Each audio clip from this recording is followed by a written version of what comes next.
Here's a statistic you may not know. 80% of Americans think that this is a bad time to buy a home.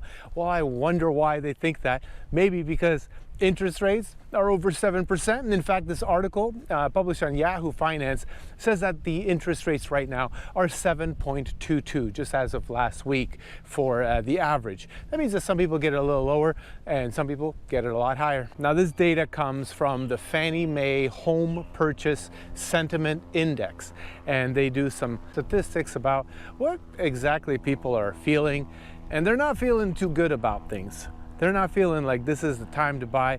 And let me tell you a couple of reasons. First of all, I mentioned the interest rates. They are too high. People are not too excited on paying too much on a monthly basis. And right now, that's what it's feeling like. And that's because we've been spoiled for like almost 15 years. For so long, the interest rates have been kept low. Whether it's artificial or it's natural, whatever, it doesn't matter. The bottom line is that everyone's been spoiled with really low interest rates when they're purchasing homes, taking credit card debt, buying cars, whatever it is, and they got used to low payments. Well, now those payments are high. I mean, the payment itself doubled for the same price home, but at the same time, the prices of homes went up. By the way, my name's Maciek Zaremba. I am a real estate agent in Sarasota. And take a look behind me. That is Sarasota Bay. I'm on some random land here owned by New College of Florida, making this beautiful video. And it looks like they cleaned up this whole area. They cut back a lot of the trees and brush that was right behind me. So now people can kind of walk and see a little bit more of the bay that's right behind me. So take a listen to what Doug Duncan said. He is Fannie Mae's chief economist and also senior vice president. He said housing sentiment increased from November through February, mostly driven largely by the consumer belief that mortgage rates would come and move lower. Obviously, right now we're not believing that's going to happen, but like I've been reporting in my videos, that is exactly what the Fed said would happen, is that we would have 3 rate cuts in 2024. Right now, consumer confidence is very low on this promise, and in fact, even the numbers have been revised by Jerome Powell and the federal government, where we are probably, maybe, going to have 1 rate cut in 2024. And I've been saying that we might have one. Probably we won't even have any at all. And then he goes on to say, however, recent data showing stickier than expected inflation, rising mortgage rates, and continued home price appreciation appears to have given consumers pause regarding the market's direction. So yeah, kind of like I said, people are not feeling it. People are not trusting the government anymore, and unfortunately, we've been given many promises, and they've been under-delivered. Over-promising, under-delivering, that is not a way to go. So if 80% of Americans think that this is a bad time to buy a home, what are the other 20% of Americans thinking? Are those realtors, maybe, or mortgage lenders? Are they the ones trying to sell you a pipe dream?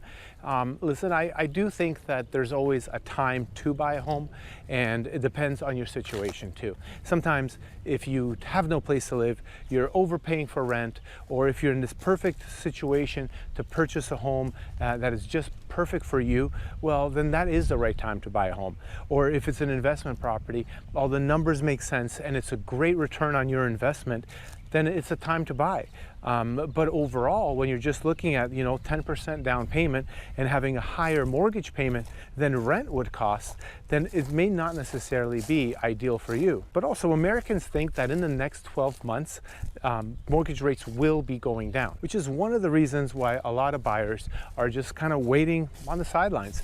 They're not doing anything, or if they're doing anything, they're just looking, maybe making very low ball offers. Anything with 20% or less than the full asking price, that's pretty much a low ball offer right now. As things are selling in my market, which is a slow market right now, for about 97% list to sales price. That means take 3% off from what you see advertised, and that's how much they kind of end up selling for. And now let's contrast this to the home sellers out there.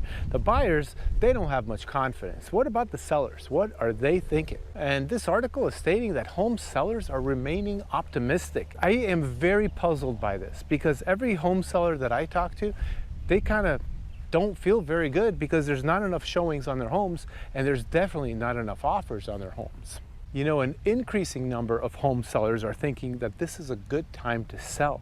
I don't know why they think it's a good time to sell, because it's more expensive to buy. So the number of people in the buying pool is less. So you have more competition as more and more listings hit the market, and you have less buyers out there making the purchases. So what has led the sellers to go up 10%? It used to be that 60% of respondents think it's a good time to sell, to 70%.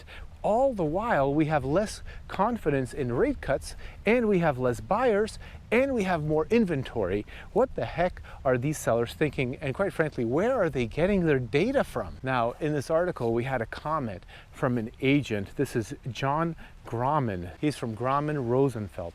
And here's what he said. He says, as interest rates go up, people's purchasing power goes down, obviously, because they can afford less home, right? And thus, so should home prices.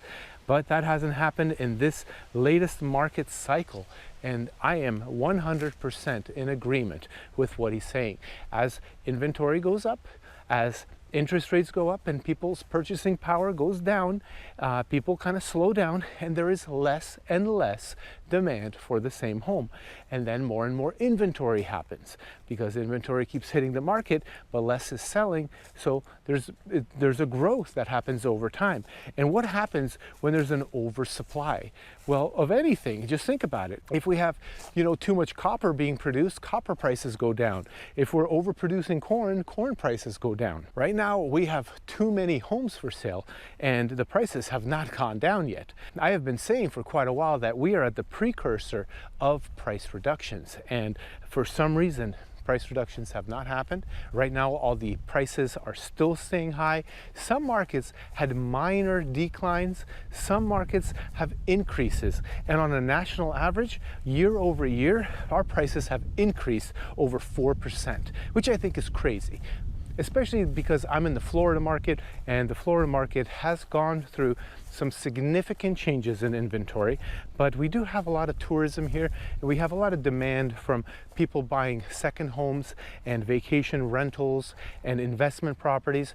So our demand has not really dropped as much as some other areas, but our inventory has spiked a lot more than other areas. And the sellers don't always need to sell here, because there are a lot of times they're owning, luxury properties, and they can afford holding it. Or sometimes they own real estate rentals, and they can afford it because, they're making money on it. They're just testing the market to see how much they can get. So far, things are not looking too good, and buyers are recognizing that. Sellers, what's up with you? Why have you not realized what's actually going on in the market?